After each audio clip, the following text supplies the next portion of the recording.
So this is going to be a quick video on Chaitanya Mahaprabhu's Siksastakam. Before I contextualize and historicize this work of poetry, I think I want to make a very quick point that I've thought about for the last 24 hours. Any spiritual discourse, any spiritual lecture, in order for it to be compelling, it should be in a narrative style, centered on a particular theme.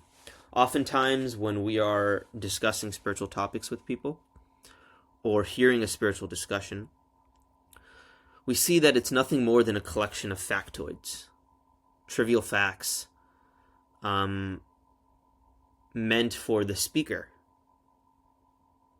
to display their intelligence, right? So if I'm learning about calculus, I think it's better to get into the math problems than it is to talk about the history of calculus and why the integral is shaped in a particular way and why the notation is controversial and all of those things.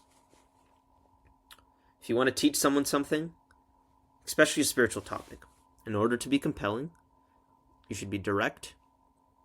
You should tell a story with a particular central theme. Okay? You shouldn't just make a bunch of tangential points about facts that no one really cares to know and no one will remember. And so Chaitanya Mahaprabhu was an Indian saint from Bengal who lived from 1486 to 1534. He lived during the Bhakti movement in India, which lasted well over 1,000 years. It wasn't necessarily an organized movement led by one person or one group of people, but a broad sweep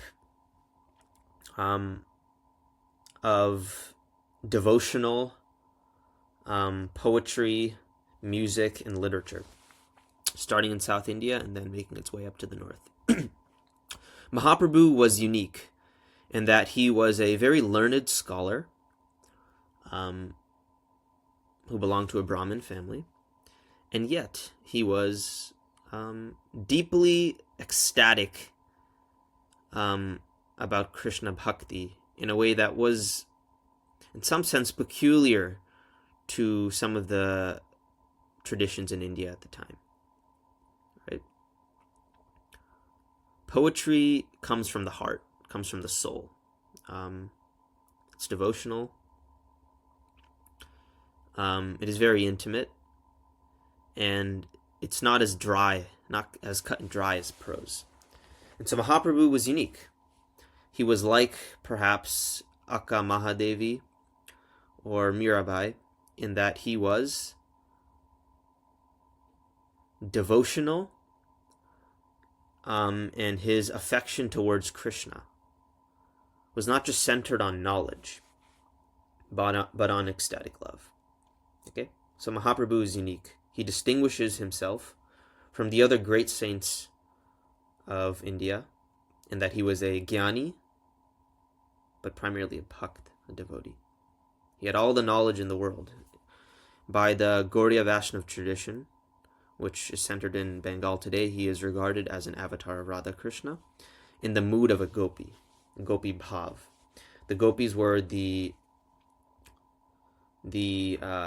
milk maidens who took part in Krishna's pastoral leela, right? They carried butter and ghee on their heads, and they had a love of Krishna that transcends the love that we are aware of in this material world, right? They're ecstatically in love with Krishna. Mahaprabhu is just like that. And so Mahaprabhu, his life is narrated in the Chaitanya Charitamrita, and the work that we are going to look at very briefly here was originally compiled by Rupa Goswami in the 1500s and in an anthology called the Padyavali, and then the text as it is currently constructed was recorded in the Chaitanya Charitamrita in the early 1610s. Okay? And so it's a work of poetry in 8 stanzas. It's an ashtakam, meaning it has 8 stanzas, but it's not a traditional work of poetry in that it doesn't have a consistent meter. Much of this lecture most of it is actually directly inspired by Tukaram Das. I heard his lecture on this exact stanza yesterday. He made some compelling points that I wanted to archive and remember for the edification of my own intellect. Okay? And so before we get into it, I have a direct passage from Google Gemini, which I prompted. None of this written in italics is my own writing, but I think it's good context. So in Indian aesthetics and performance art, in Indian drama, Vyabhichari Bhav, also known as Sanchari Bhav, translates to transitory or complementary emotional states. What does this mean? In Indian drama, there are particular moods, 33 of them in particular, that the actors take on. Joy and despair, for example, are two of them. And Indian drama distinguishes itself from quote-unquote Western drama in that Western drama is usually centered on a plot or a set of characters. Anyone who has done Indian classical dance, like Kathak or Bharatanatyam, knows that there are many bhavs, these transitory or complementary emotional states, okay, that are fleeting, temporary moods that ebb, flow, and shape the core emotion without permanently replacing it, okay? Now, why do I bring this up? Because before we hear the Siksastakam, we are told that Chaitanya Mahaprabhu experienced 8 different bhavs, 8 different moods, and we know that this text has 8 stanzas. And so Mahaprabhu experienced 8 different moods for 8 different stanzas, and each mood corresponds to each stanza.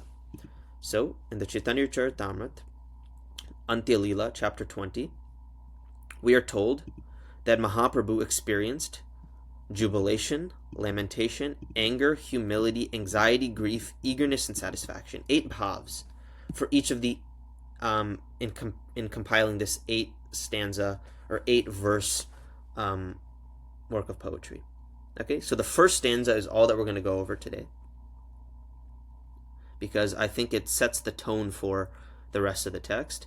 And I heard most of this in a lecture yesterday. Most of this is not even originally from me. It's just something I heard, and I wanted to convey what I heard. Okay, I didn't come up with this. Now, what is the first mood or bhav that Mahaprabhu displays in the Siksastakam?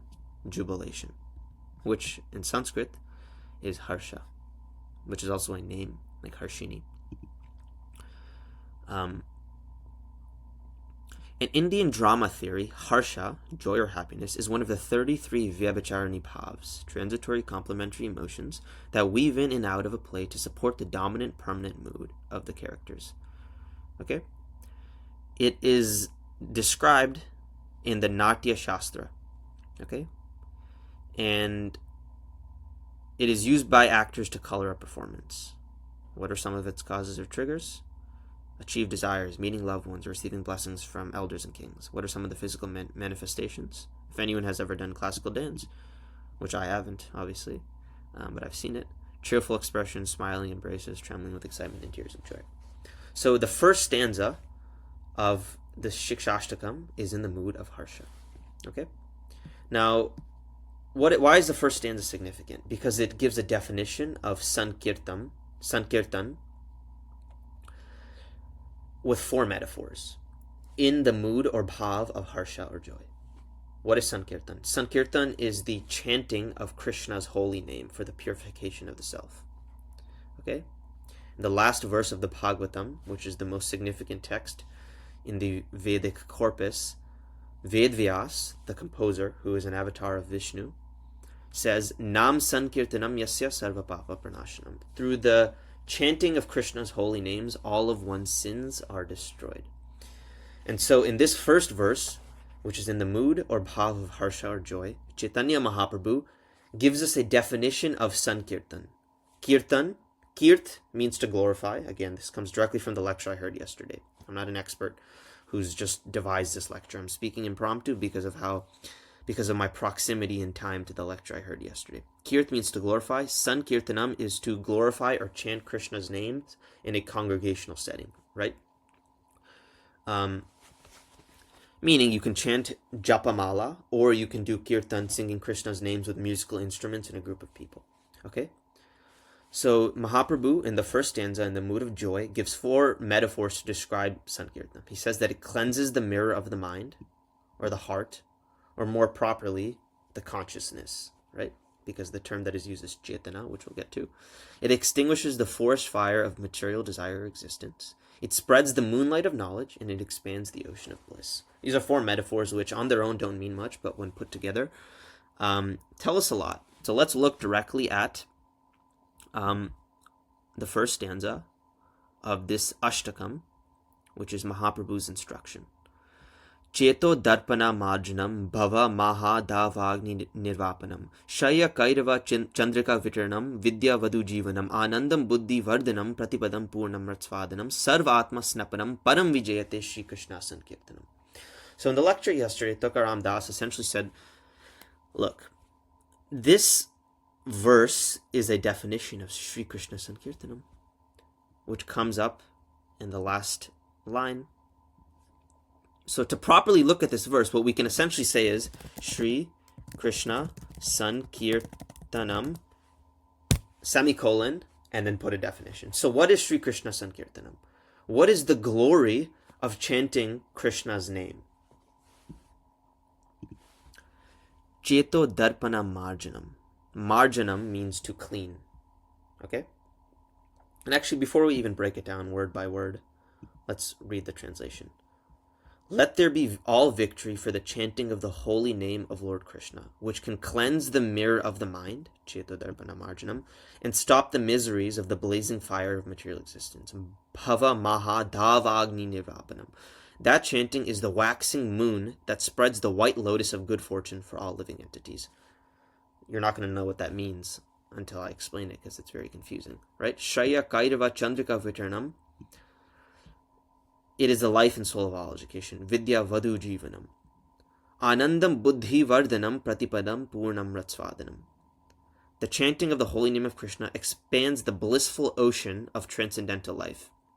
Sarvatma snapanam param vijayate Shri Krishna Sankirtanam. It gives a cooling effect to everyone and enables one to taste full nectar at every step. So let's break this down. What are the glories? What is of Sankirtan? What are the glories of chanting Krishna's holy name? First one, Cheto darpana marjanam. It cleans the dirt in our consciousness. It cleans our mind. I mean, as human beings, we aren't exactly the holiest of creatures, right? We have desires that make us go crazy. We're never satisfied. We don't treat people well. We're not pure, right? We're not free of the 7 deadly sins, right? We have anger, greed, envy, all of these emotions which make our life full of suffering and give suffering to other people. So the first glory of Krishna's name is Cheto darpana marjanam. It cleans all of the dirt and filth that contaminates our consciousness, our mind, our soul. Bhava maha dav agni nirvapanam. Bhava means material existence. Agni means fire. Maha means great. And dav presumably means forest. Nirvapanam extinguishes. It extinguishes the great fire of material desire. Because what is the cause of our suffering? Desire, right? Krishna tells us this in the Gita. Kamesha krodesha. The root cause of our suffering is our desire. So, simply chanting Krishna's holy name cleans the dirt that rests and contaminates our consciousness. It extinguishes the great fire of desire in our life. So the first line of these first 4 lines in the first stanza tell us 2 things that Sankirtanam takes away. The 2 negatives. 2 negatives are taken away with 2 metaphors. The metaphor of a mind, or of a mirror's dust being cleared away. If you have a mirror with dust on it, you can't see reflection clearly. You can't see that you are a conscious divine Atma. If you clean that dust away with kirtan, you can experience yourself, right? You can have self-realization. Okay? You can experience yourself as pure consciousness. You can wipe that dust away. You can also wipe away and extinguish the desire that is the root of all suffering. So we've talked about two negatives, and the rest of this stanza is about the positives. Shaya Kairava Chandrika Vitranam. This is perhaps the most confusing metaphor that's given. Mahaprabhu compares Kirtan, or Sankirtan, to the waxing moon that spreads the white lotus of good fortune for all living entities. So I learned yesterday, I didn't know this before, that the Kairava is one type of lotus. It's different from the Kamal. Okay? There is like the pink lotus that blooms or blossoms during the day, and then there is the night lotus, the Kairava. We can actually look it up. White lotus Kairava.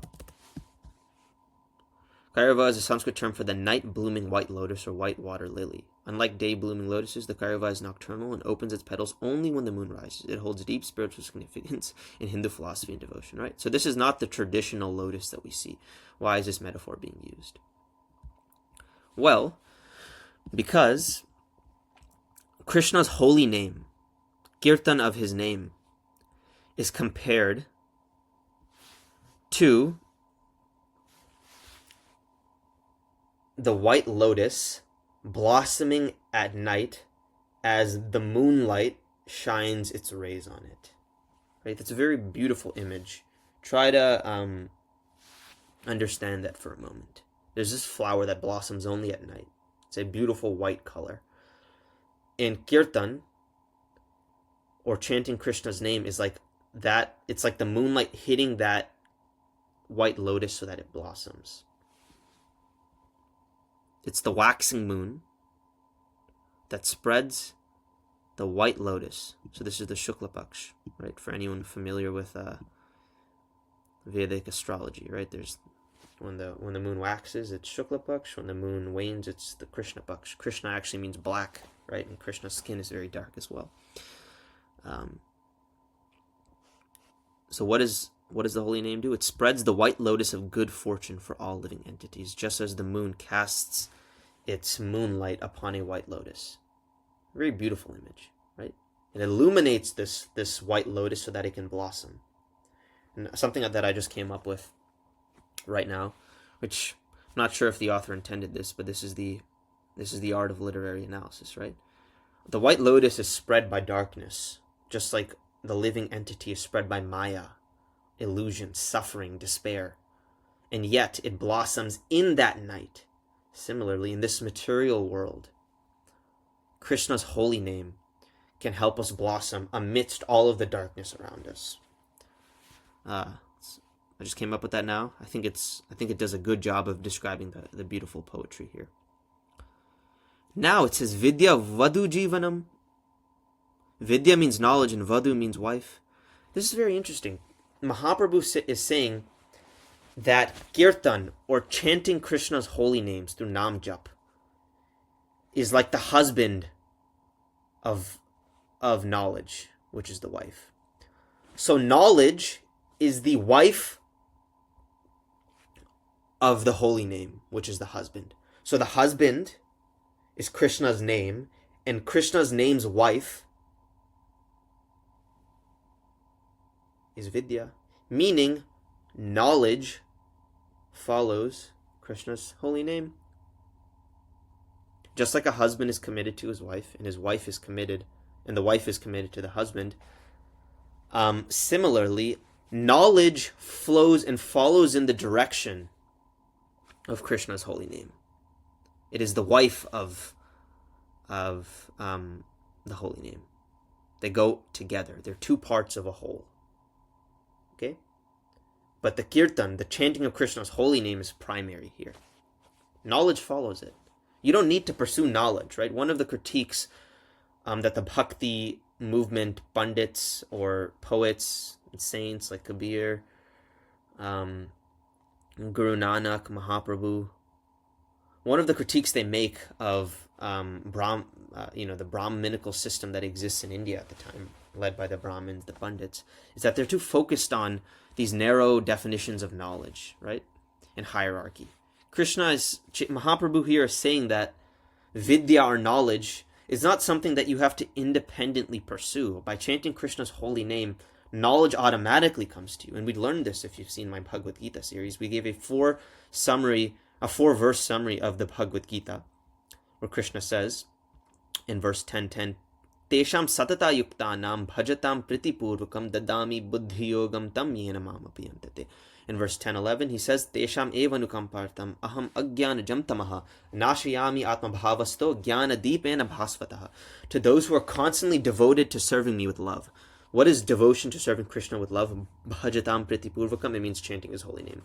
Chanting Krishna's holy name, or kirtan, is the highest form of devotional service. Krishna says what? I give the understanding by which they can come to me. Krishna gives them. Dadami means to give. Buddhi yogam. Buddhi means knowledge. Krishna says, to those who are constantly devoted to serving me with love, I give the knowledge by which they can come to me. To show them special mercy, I, dwelling in their hearts, destroy with the shining lamp of knowledge the darkness born of ignorance. So Mahaprabhu is saying the same thing here. Kirtan is the husband, and his wife is knowledge. Knowledge follows wherever kirtan is. So simply by chanting Krishna's holy name, you can get all the knowledge of God, of the self. You don't have to be some pandit who sits down all day reading some complicated texts without any tinge of devotion to God, right? And this isn't a critique of pandits per se. It's a critique of dogmatic religion, which is centered on more than anything ritual, right? Krishna is saying knowledge follows wherever my holy name is chanted, because Krishna's name is so powerful. Vidya vadhu jivanam, right? A vadhu is a bride, Anandam buddhi vardhanam pratipadam purnam ratsvadanam. Anand means bliss. Buddhi apparently means the ocean. I didn't know that. Vardhanam means to increase. And pratipadam, pad means step, and prati means at every step. It increases the bliss, the ocean of bliss at every step. And this ocean of bliss is full of nectar. Pun amrat svadanam. Svad means taste, right? In Hindi, Sanskrit. Sarv atma snapanam. Param vijayate Shri Krishna Sankirtanam. Sarv atma means for everyone. Atma in Sanskrit can mean many terms. It can mean the self, but it can also mean the body. So this thing for everyone. Snapanam. This means to wash. But what is being washed? Are the sins being washed away? Is Chaitanya Mahaprabhu saying here that Shri Krishna Sankirtanam, or Kirtan, washes away our sins? No, because he already said that in the first line. He says, Cheto Darpanam Arjanam, Bhava Mahadavagni Nirvapanam.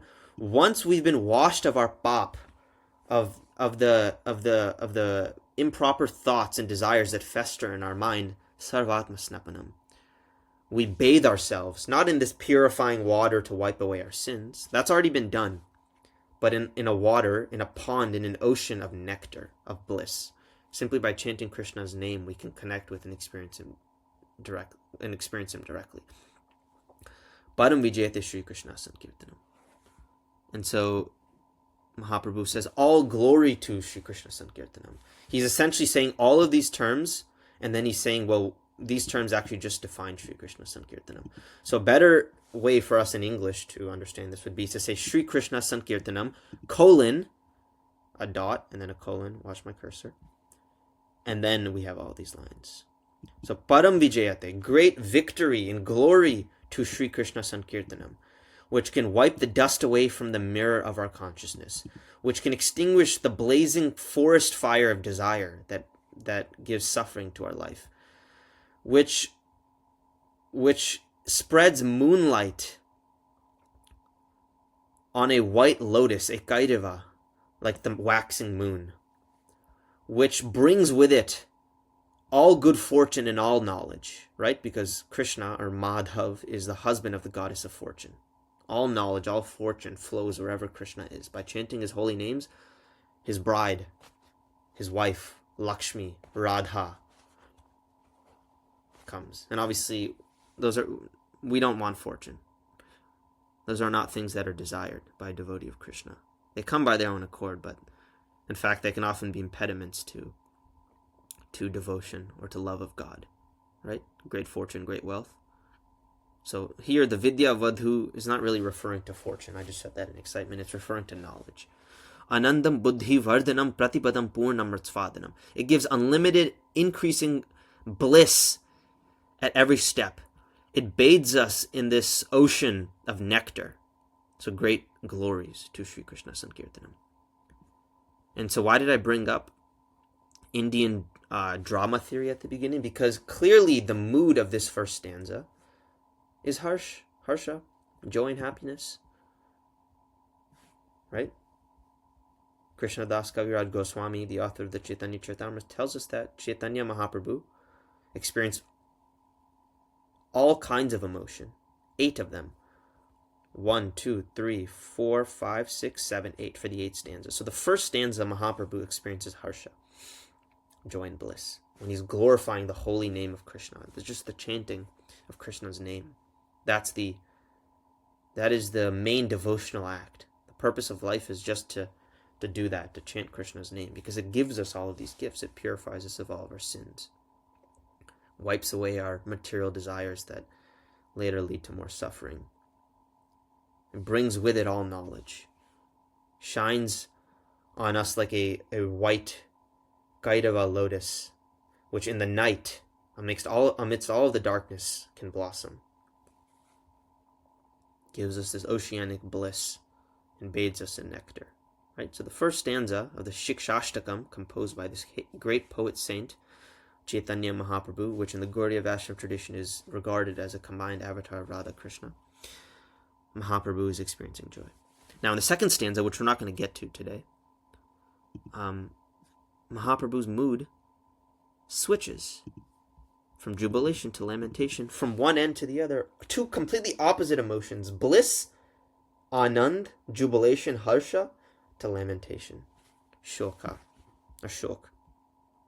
It's a very opposite emotion. How do you go in the first opening stanza of a work of poetry to being so in such jubilation and joy, to in the next stanza being such a Debbie Downer, to being so down and so sad? Why? Because Mahaprabhu says that I know the glories of Krishna's holy names, and yet I'm not interested in chanting Krishna's name. I know how powerful Krishna's name is, how chanting and saying and doing Nam Jap is so powerful, and yet Mahaprabhu, even though he's a great devotee of Krishna, he's displaying the humility of a devotee and saying that I have no attraction. I'm such a fallen person that I know how powerful, how nectarine this knowledge is, and yet I have no desire for it. My Lord, O Supreme Krishna, in your holy name, there's all good fortune for the living entity. Nam namakari bahudani jasarva shaktis tata pita niyamate smanena kalaha. And therefore you have many names such as Krishna and Govinda by which you expand yourself. You have invested all of your energies, all of your strengths in those names. And there are no hard and fast rules for remembering them. Krishna's holy name is not like a mantra, like the Gayatri mantra. It doesn't have to be chanted in a particular meter, in a particular time or place, desh or kal. It's Harinam, right? It can be chanted anywhere. You can chant it while you're on the toilet. You can't do that for a mantra with the seed phrase Om, right? Because that's a holy verse which has certain Vedic rites that are associated with it. Krishna's holy name, it's just his name, can be chanted anywhere. There are no hard and fast rules. Mahaprabhu says, my dear Lord, although you bestow such mercy upon the fallen, conditioned souls by liberally teaching your holy names. Mahaprabhu is saying, I'm so unfortunate that I commit offenses while chanting the holy name, and therefore I do not achieve attachment for chanting. Mahaprabhu is saying is, look, I'm glorifying your name this much. I know how powerful it is. I'm giving these 4 metaphors of how it cleanses the mirror of the mind, how it extinguishes the forest fire of material existence, how it spreads the moonlight of knowledge, how it expands the ocean of bliss. And yet, I commit so many offenses. I don't focus. I have no desire to do Nam Jap consistently. And therefore, Mahaprabhu falls immediately into a mood of despair. Just as a great dancer, someone who is learned in Indian drama theory, in Natya Shastra, performs Bharatanatyam or Carnatic or Kathak dance, where in one moment they're doing specific hand gestures, in a moment in a mood or a bhav of joy, and then the next they're in despair as their lover has fled. Mahaprabhu is like that dancer here. He's like that poet. He's like that artist, where in the first stanza, he's in the mood of joy, and in the next, he's immediately in despair. And then he does this in all 8 stanzas. He starts with jubilation, then he goes to despair, then krodh, anger, which is apparently here is rosh, right? Then humility, anxiety, grief, eagerness, and satisfaction. This is a magnum opus. It's very deep. It's essentially, if you turn the Bhagavad Gita and the Bhagavatam, the 2 most important texts in the Vedic literary corpus, if you turn them, if you get their essence, in 8 stanzas you would get this, right? Nam Sankirtanam Yasya Sarva Papa Pranasham, the very last verse of the Bhagavatam, in which Lord Shiva is glorified as the greatest devotee of Vishnu, of Krishna. Even Lord Shiva is always chanting the holy name of Ram, right? Which is just another name of Vishnu, of Krishna, right? And then just to quickly cover the other verses, just to read them, so we have a summary. We're not going to break these down. One who thinks himself lower than the grass, who is more tolerant than a tree, and who does not expect personal honor, but is always prepared to give all respect to others, can very easily always chant the holy name of the Lord. Humility is at the center of devotion. If you don't have humility, you can't chant the holy name of Krishna. You won't have a desire for it, right? Because in the Gita, Krishna tells us that Krishna in the 10th chapter describes himself, right? I forget where Krishna says this particular phrase, but Krishna says, I am both memory and forgetfulness. It might be in the 10th chapter. And so if you don't want to remember Krishna, Krishna says, I am forgetfulness. He gives you the strength to forget him, to not have a desire or interest to chant his name. And one of the primary causes of that is ego, a lack of humility. Oh Krishna, I do not desire material wealth, materialistic followers, a beautiful wife, or fruitive activities described in flowery language. All I want, life after life, is unmotivated devotional service to you. Krishna saying, Mahaprabhu is saying, I don't want wealth. Any followers. Mahaprabhu is a great saint. He has thousands of followers, but he's saying, I don't need any of these followers, right? Just like Jesus of Nazareth had his people, the 12 disciples. Similarly, Mahaprabhu had a group of disciples. Mahaprabhu is saying, I don't want wealth. I don't want the glory from my followers, my disciples. I don't want a beautiful wife. I don't want any of the things that are described in the Vedas. Here, this is directly referring to the Vedas, the flowery language of the Vedas, which is described in the 2nd chapter, right, of the Bhagavad Gita, which we talked about, and how Krishna critiques, right? Krishna mounts a critique against the Vedas. Go watch this part of the video in chapter 2 if you like, verses 242 to 246. Mahaprabhu saying, I don't want any of those things that the Vedas promise. All I want, life after life, is unmotivated devotional service to you. O my Lord, O Krishna, O son of Nand Maharaj, I am your eternal servant, but because of my own fruitive acts, I've fallen into this horrible ocean of ignorance or darkness. Now please be causelessly merciful to me. Consider me a particle of dust at your lotus feet. Right? Here we get the bud, the feet. The pankaj, or the kamal. This is the pink lotus that blossoms in the day, while in the first stanza we had the kairava, the white lotus that blossoms at night. Right? Mahaprabhu is so humble. He's saying, I'm a particle of dust.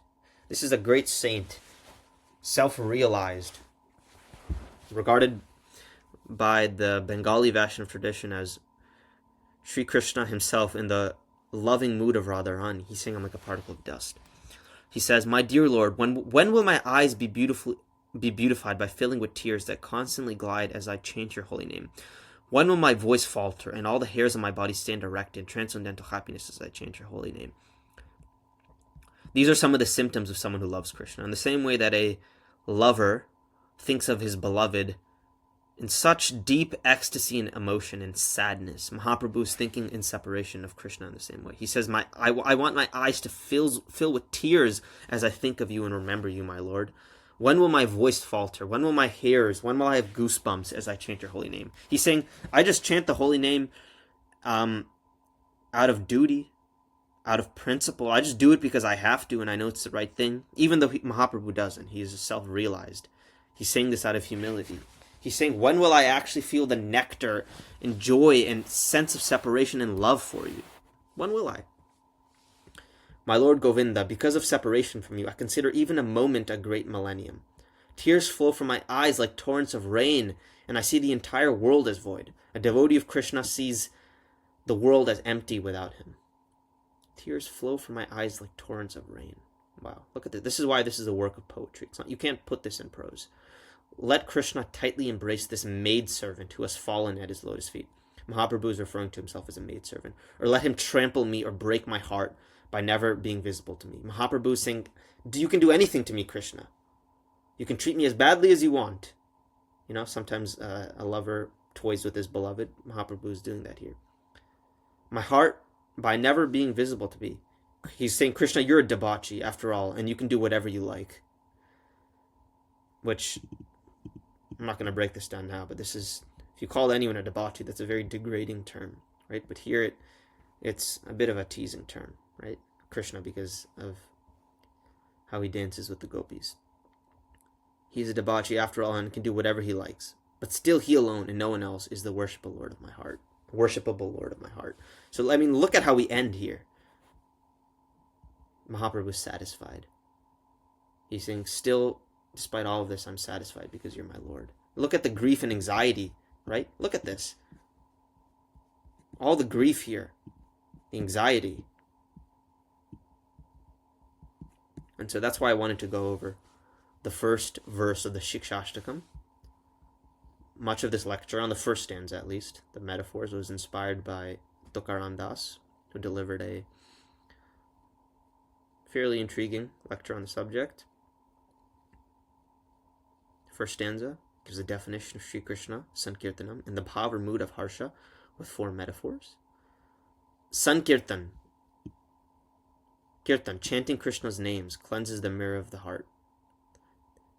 The dust that has accumulated in our consciousness. It extinguishes the forest fire of material desire and existence. It spreads the moonlight of knowledge in the same way that the moon illuminates a Kairava or white lotus amidst all of the darkness so that it can blossom. And finally, it expands the ocean of bliss. And so, this is the art. This is the depth. This is the final conclusion of all Vedic knowledge, delivered to us just in the first stanza of the Siksastakam, which again is an 8-stanza work attributed to Mahaprabhu, compiled initially by Rupa Goswami in the early 1500s. It is unique, this text, in that it doesn't have a particular consistent meter, right? When we talked about the Gita, we talked about how much of the first chapter of the Gita, or the first chapter of Gita, and the first 10 or so verses of the second chapter are in the Anushtub meter, or the Anushtub meter, right? 4 lines, 8 syllables each, for 32 syllables. There's also the Trishtub, or the Kshatriya meter, which is 4 lines of, I believe, 11 syllables each. I might be wrong there. But this work of poetry, this Ashtakam, it has 8 stanzas, but it's not consistent in its meter.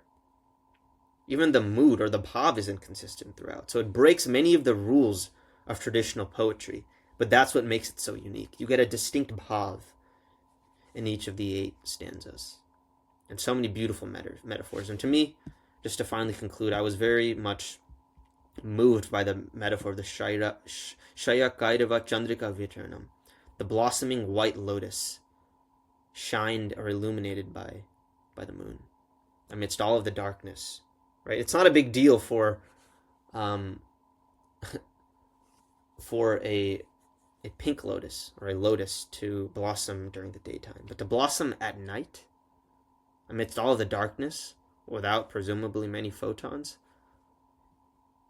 Sure, the science is very simple, but nonetheless, it's very fascinating, you know? And that's what Krishna's name does. It shines forth on us and allows us to blossom amidst all of the darkness. Right? We too become a Kairava, a white lotus. So thank you. Maybe at some point I will continue this series as I get more and more information, more and more knowledge about this poem. Right? I have to think about it. Right? You have to ruminate on a work of poetry in order for ideas to come to you. Tukaram Das, of course, had done that, and he had some great works of analysis. He also presumably read some of the extant commentary traditions on this text. There are not many of them. I think they started in the 20th century. But there's a lot to learn from this poetry. And the essence is that Krishna's name brings with it all joy, extinguishes all suffering. It brings all knowledge, vidya vadu jivanam. It's that powerful. Thank you.